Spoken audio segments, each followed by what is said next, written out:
एक नाटक आहे, ते 15 ते 20 वर्षांपूर्वी वाचलं होतं. त्यात एक घर आहे जिथं खूप भयानक वातावरण असतं. सगळेजण प्रेतांसारखे फिरत असतात. जो घराचा प्रमुख म्हणजे वडील असतो, त्याची विमानाचे सुट्टे भाग बनवण्याची फॅक्टरी होती. आणि पैसे कमवण्यासाठी असेल किंवा इतर कोणत्याही दबावामुळे तो हलक्या दर्जाचे सुट्टे भाग बनवतो. त्याचा एक मुलगा पायलट असतो. पुढे काय झालं ते समजलंच असेल ना. त्याच्याच मुलाचं विमान क्रॅश होतं.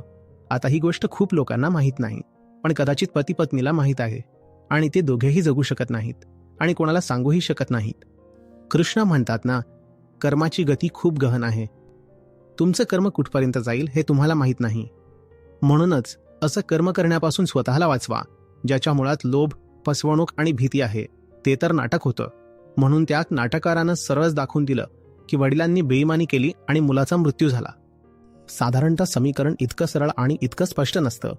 तुमचं कर्मफळ तुम्हाला कसं खात आहे हे तुम्हाला माहीत होत नाही, पण ते खात तर आहेच. घातक कर्मापासून वाचा.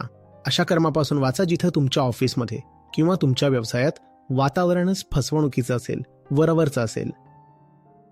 तुम्हाला वाटत असेल की तुम्ही पैसे कमावत आहात, पण तुम्हाला माहीत नाहीये की थोडेसे पैसे कमावण्यासाठी तुम्ही काय गमावत आहात. ज्यांच्या हितासाठी तुम्ही हे असलं बेकार काम निवडता, तुमचं ते काम त्यांनाच खाऊन टाकेल. नका करू हे.